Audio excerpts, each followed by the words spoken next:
Woodward mérite-t-elle avoir une place dans notre watchlist? C'est la question à laquelle on va essayer de répondre en se basant sur les états financiers de la compagnie. Ceci représente uniquement mon point de vue et non un conseil d'investissement et comme d'habitude, je me réserve le droit de me tromper. Ticket symbole WWD.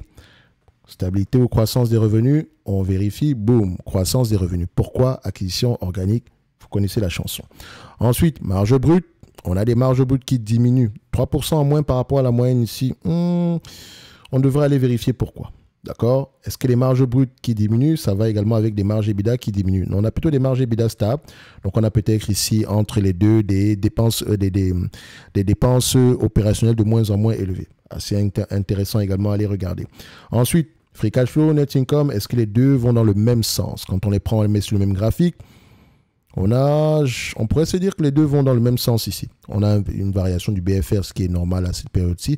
Mais on a les deux qui vont dans le même sens. Donc, si je prends en considération le proxy concernant les bénéfices nets ici, si je prends ici un raccourci en considérant les bénéfices nets ici comme comme représentant les free cash flow, on a quelque chose, on pourrait se dire qu'on a des marges en date d'aujourd'hui sur les 20 dernières années de 8%, sur les 10 dernières années de 8,92%, sur les 5 dernières années de 9,10%. Donc, on a quelque chose d'assez encourageant. On a des marges plutôt stables, de plus en plus élevées, donc enfin, légèrement. Okay? Donc, c'est également assez encourageant. Dette net sur EBITDA, 0,9 fois les EBITDA. Par rapport au volume ici de dette nette, qu'est-ce qu'on a? On a quelque chose alentour ici de 502 millions, alors que c'est une entreprise qui produit à peu près des free cash flow aux alentours de 200 millions par là, disons même 200 millions par là sur les dernières années. Donc, on peut repayer la dette nette ici avec le free cash flow en moins de 3 ans. Assez intéressant également. OK? Donc, ici, ensuite, on va regarder le nombre d'actions. Est-ce que le nombre d'actions augmente ou diminue?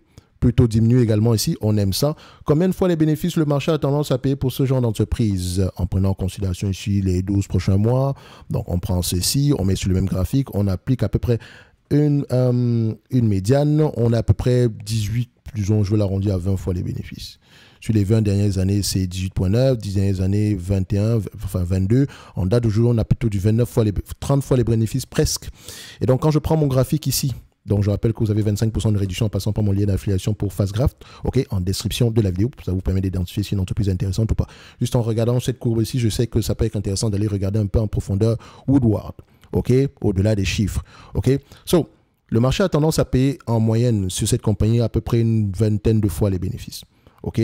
20 fois les bénéfices, même si c'est plus élevé en date d'aujourd'hui, je mettrai 20 fois les bénéfices ici. OK? Une fois que je mets 20 fois les bénéfices, je ne cherche pas à avoir précisément raison, les amis, parce que moi, je réfléchis en termes de rendement. Quand je vois 20 fois les bénéfices, ça sonne 5% dans mon cerveau. OK? Et donc, j'aimerais l'acheter à un rendement plus élevé que ça. C'est le but du jeu. D'accord? Et quand je parle de rendement, je ne parle pas de dividende. OK? Le dividende n'est que la conséquence ici de la politique d'allocation du capital. OK? Donc, ici.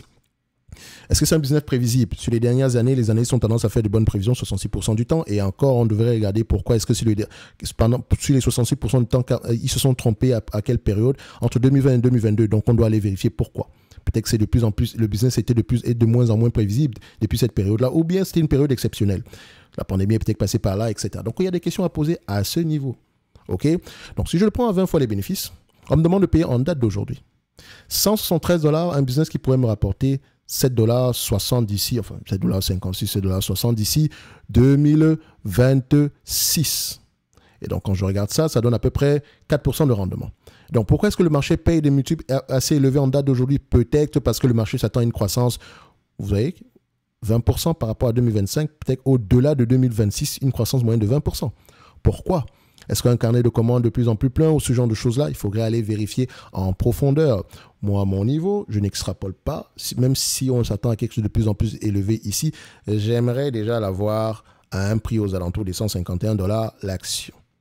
Et si je prends 20 fois les bénéfices à 151 $ l'action, moins la dette nette, et vous remarquez que dans ce secteur d'activité, on a généralement des multiples valorisations aux alentours de 15 fois les bénéfices. Et là, on se retrouve à peu près à 20-25 fois les bénéfices. Donc, il faut faire attention, toujours aller questionner la croissance derrière. Donc, 8 $ l'action ici de dette nette.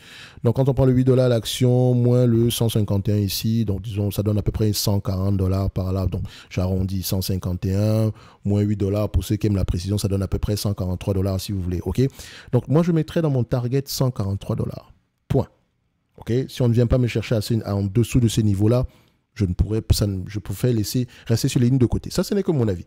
Et comme vous pouvez le remarquer ici, c'est une entreprise qui verse un dividende qui pourrait reverser 3,22% en date d'aujourd'hui. OK?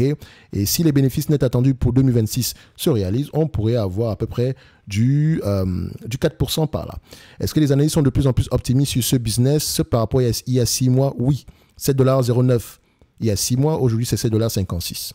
5,90 $ il y a 6 mois, aujourd'hui c'est 6,25 $. Pourquoi est-ce qu'ils sont de plus en plus optimistes? C'est la question que vous devez vous poser. OK? Ceci n'est que mon avis et non un conseil d'investissement. Comme je l'ai mentionné, Woodward, on va la faire entrer dans notre watchlist. OK? Oh, ça par exemple, c'est... Allez lire le conference call sur... comment on appelle ça? Veralia.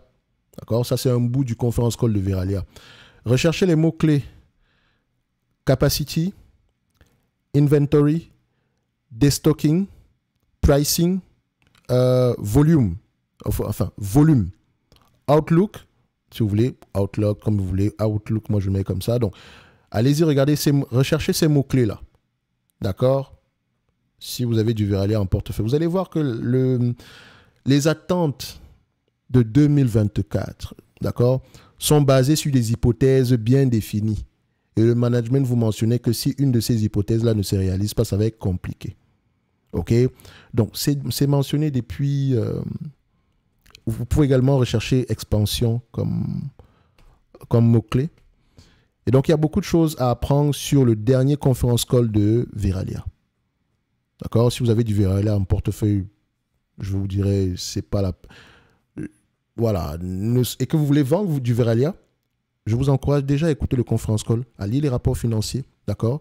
Et à écouter, vous renseigner sur le secteur d'activité. J'ai fait une vidéo sur le secteur de l'emballage, même si ça ne concerne pas, je n'ai pas parlé de spécifiquement Veralia, j'ai plus parlé ici de carton, de plastique, majoritairement,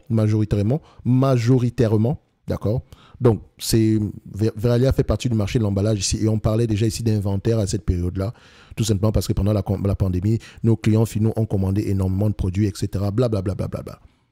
Donc, si vous avez des questions sur Veralia, écoutez les conference calls, lisez vos rapports financiers, s'il vous plaît. OK? Donc, ça, c'est un bout du conference call ici. Bref, ce que je voulais mentionner ici, on dit Woodward, est-ce qu'elle pourrait faire partie de notre watchlist? On recherchait ceci. On a un target à 143 $, bien sûr. Et la watchlist, vous pouvez avoir accès en passant par la description, dans la description de la vidéo. Donc, dans ce lien, vous avez à peu près le lien vers le service Top Premium et vous choisissez le niveau qui vous convient. D'accord?